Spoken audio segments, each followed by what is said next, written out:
Welcome back, everyone. We will start by setting up some notations here.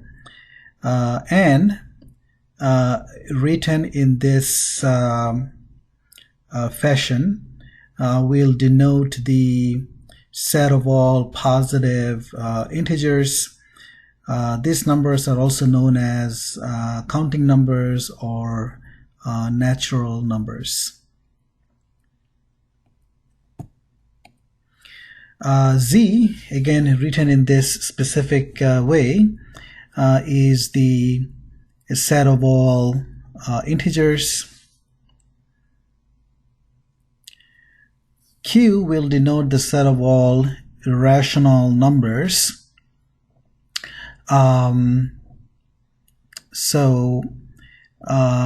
These are ratios of integers. So this is the set of all fractions A over B, where A and B are integers and B isn't 0.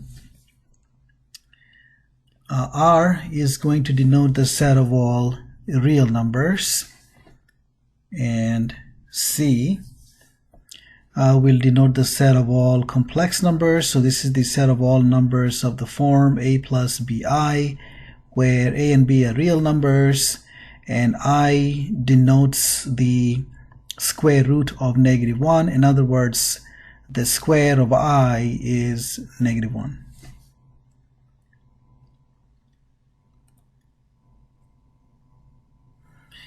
For a fixed integer A, we will denote by AZ the set of all integer multiples of A. That is, AZ denotes the set of all numbers, all integers M, where M is a multiple of A.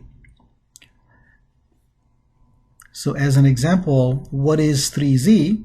3Z will denote the set of all multiples of 3. So this is the set of all numbers of the form 3n, where n is an integer. In other words, this is the set of all numbers 0, plus or minus 3, plus or minus 6, plus or minus 9, and so on. So again, the set of all multiples of 3.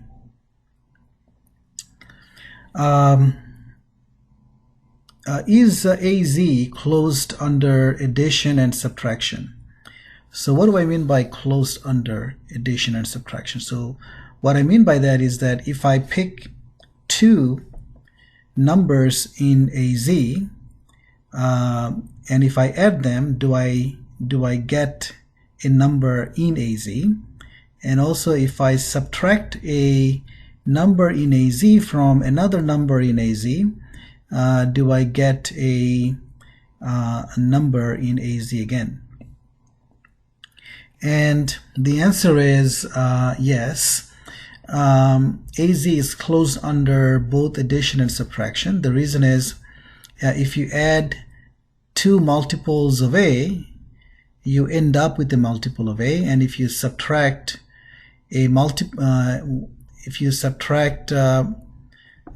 one multiple of A from another, then you still end up with a multiple of A. So AZ is closed under addition and subtraction. Here is a very important axiom. This is the well-ordering principle. It says that every non-empty subset of the set of positive integers n contains a least element. Every non-empty subset of n contains a least element. Does the set of integers satisfy the well-ordering principle? So I will let you wonder about this question.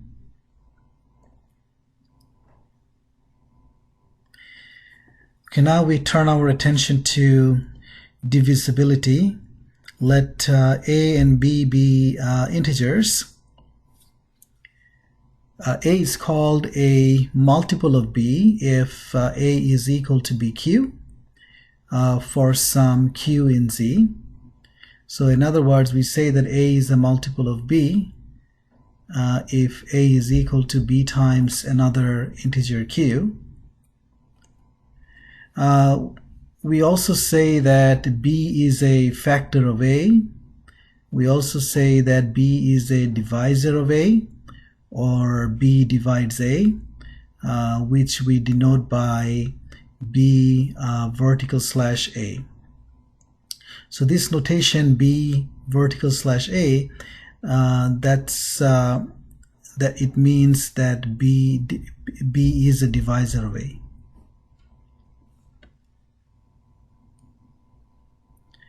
So when we say B is a divisor or B divides A, then of course we need B to be not zero. Here is a proposition: B divides A if and only if AZ is a subset of BZ. So remember, AZ denotes the set of all multiples of A, and BZ denotes the set of all multiples of B. So we are saying B divides A if and only if AZ is a subset of BZ. Well, to see why that's the case, let's assume that B divides A. Well, then I need to show that every multiple of A is also a multiple of B. So assume that B divides A. If I take a multiple of A, because B divides A, so any multiple of A will also be divisible by B, so any multiple of A would also be a multiple of B. Okay, so that shows that AZ is a subset of BZ. Now if I assume that AZ is a subset of BZ, then I want to show that B divides A. So let's assume that AZ is a subset of BZ.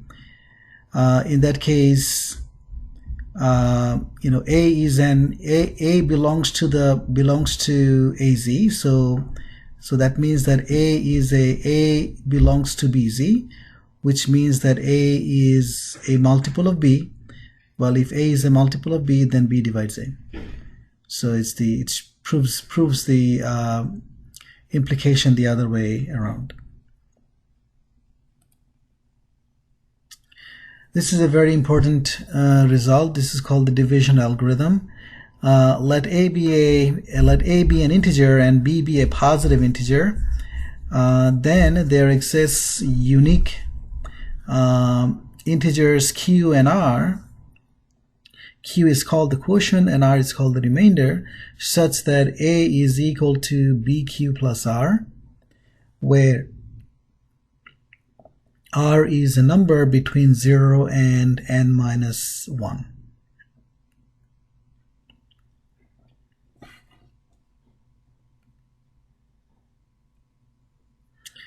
So let's illustrate the division algorithm for the number 25 and 7. So 25 is, 25, when I divide 25 by 7, the quotient would be 3 and the remainder would be 4. So 25 can be written as 7 times the quotient 3 plus the remainder R. And for negative 25, so in the equation 25 is equal to 7 times 3 plus 4, if we multiply both sides by negative, then we get negative 25 is equal to 7 times negative 3 plus negative 4, which we can rewrite as 7 times negative 3 minus 7 plus negative 4 plus 7. So what I did is I added and subtracted 7. So negative 27 now, we can factor out as 7 in the highlighted expression. So that's going to give me 7 times negative 3 negative 1, and then 7 minus 4 here will give me 3, and so we get 7 times negative 4 plus 3. So what do we have? We have 25 is 7 times 3 plus 4, and negative 25 is 7 times negative 4 plus 3. Now one thing to realize here is that notice how you can come up with the result of division algorithm for negative 25 and 7 from 25 and 7. So once you know the division, once you know the quotient and remainder for 25 and 7, then notice that what you're doing is, if you look at the 3 here, the new quotient here is negative 4, and the way you get that is that you take negative 3, negative 1. So these 3 make it negative and then subtract 1. So negative 3, negative 1, that's negative 4. Okay, how do you get 3? Well, here you have 4 and subtract 4 from 7, and then you get 3.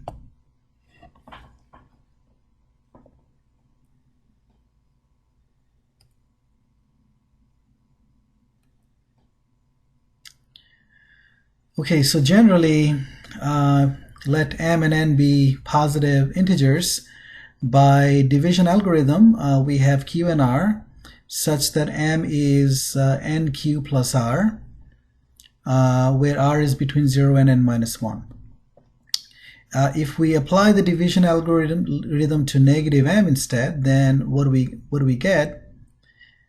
Well, basically exactly what we did previously. So if I have negative m, because m is nq plus r, negative m would be negative nq minus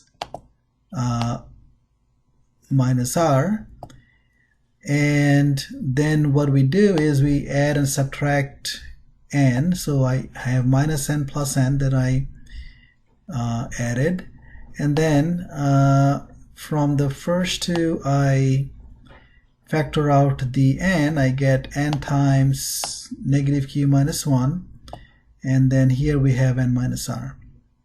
So notice that if r is between 0 and n minus 1, then n minus r is also between 0 and n minus 1. So if we divide negative m by n, the quotient will be negative q, negative 1, and the remainder would be n minus r.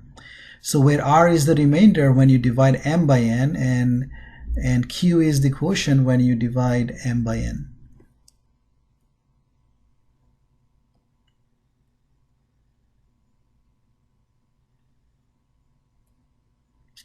Okay, so now we try to prove the division algorithm. And so what's the main idea of the proof? Let a be 14 and b be 13. So we need to find quotient and remainder q and r for these two numbers. So what we do is we keep calculating a minus bq as q varies over the integers such that a minus bq is positive. So we look at 14 minus 3 times 1, well, that's going to be 11, and 14 minus 3 times 2. So we keep multiplying the divisor b by integers and then subtract from the dividend 14. So 14 minus 3 times 2 is 8, and then 14 minus 3 times 3 is 5, 14 minus 3 times 4 is 2, 14 minus 3 times 5 is negative 1. Well, we stop because after that we'll always get negative numbers. So basically we look at this line right here and we see that 2 is the least value of a minus bq. So given that a is 14, b is 3, the least positive value of a minus bq is exactly 2. and so 2 would be the remainder. 2 would be the, so we set R to be 2 and then Q to be 4. So then 14, this equation right here can be written as this. Okay, so we can, so that's pretty much the idea behind the proof, as you will see. Now when A is negative 14 instead of 14, then what we do, well, still we keep multiplying the divisor B with integers and subtract from A, and then we pick the least positive value of A minus BQ. But in this case, because A is negative, we shouldn't be multiplying B with positive numbers, because if we multiply B with positive numbers, then we're going to get negative integers. So instead, I'm going to multiply by negative integers. I'm going to multiply B by negative integers and subtract from A.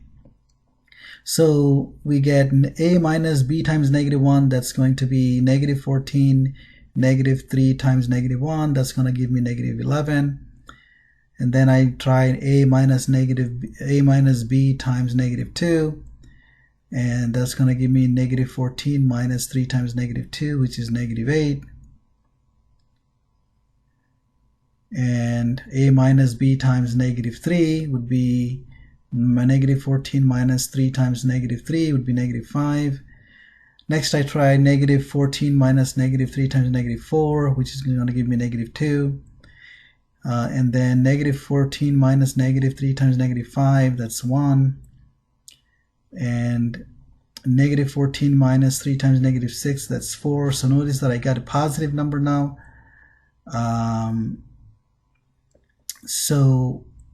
So notice that I got 1, and then the next time I'm getting a bigger positive number. And then you can realize that after this point on, if I multiply by negative 7, negative 8, and so on, I'm gonna keep getting bigger positive numbers. So I see that 1 would be the least positive number. That is, 1 would be the least positive value of A minus BQ. So that's going to be my remainder. And the quotient would be 5. Sorry, the quotient would be negative 5 here. So I should be saying Q is negative 5.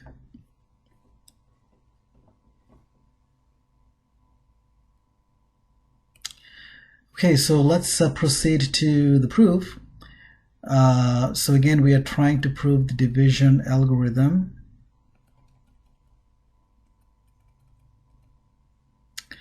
So A and B are given integers. B is positive. A could be positive or negative. So we want to show the existence of Q and R satisfying this equation.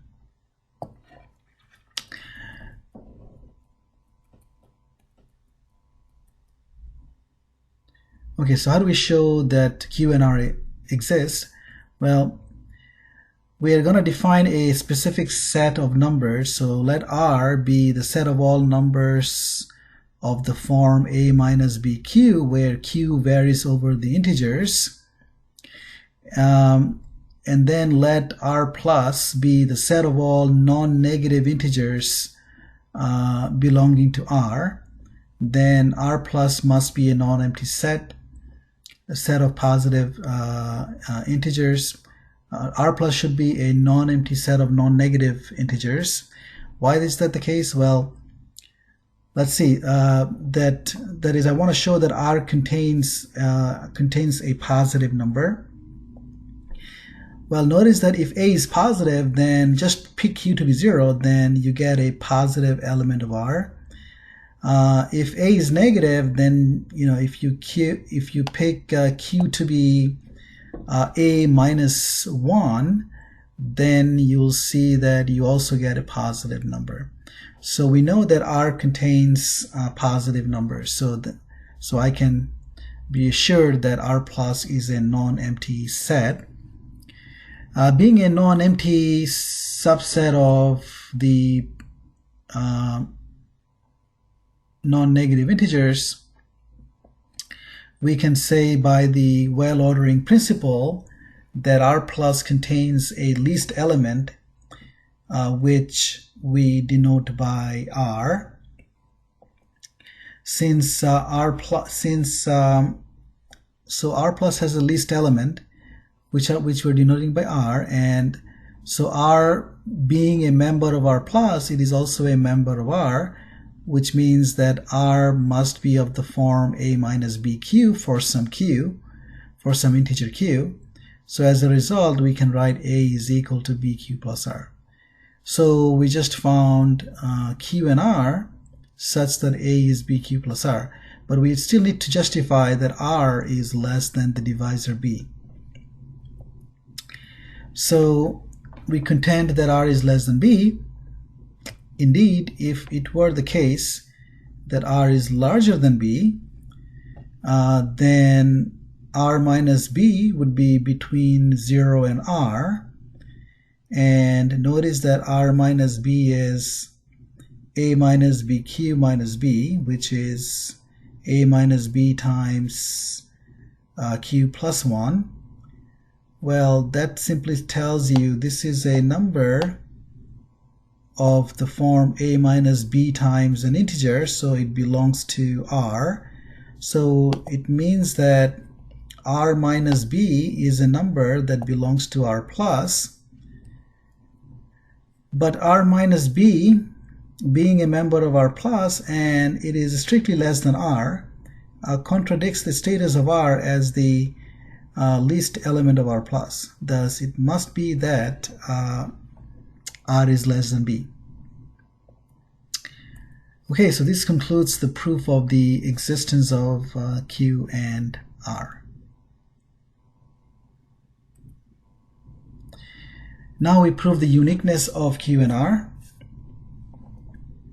Assume that A is BQ plus R and A is BP plus S, where R is between 0 and B and S is between 0 and B.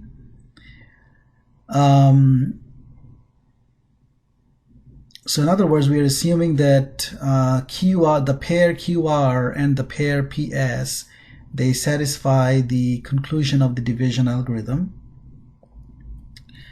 By subtracting, we find the following. So BQ plus R minus BP plus S would be the same as A minus A, because both of them are equal to A, which would be 0. Now the expression here, we can rewrite that. So basically we are putting together the B terms, so I get B times Q minus P, and then I get R minus S. So B times Q minus P plus R minus S is equal to 0. So this we can rewrite as S minus, so notice that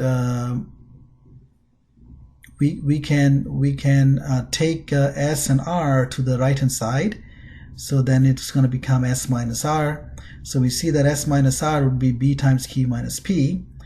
So since S minus R is a multiple of B, it means that B divides S minus R. However, notice that B is greater than the S minus R in absolute value. Why? Because remember that both S and R are less than B, so S minus R or R minus S in absolute value would be less than B. So we have that B divides S minus R, but S minus R in absolute value is less than B. So how can a number divide a bigger number? Well, the only way that can happen is that S minus R is 0, which consequently means that S is equal to R. So it follows that now because S and R are equal, then I can say that BQ and BP are equal, which simply implies that Q is equal to P. So we see that if QR and PS, they both satisfy the conclusion of the division algorithm, then Q and P must be the same and R and S must be the same. So that tells you that the quotient and the remainder, they are unique. Alright, so this video will be, I will end right here, and I will see you in the next video. Thank you.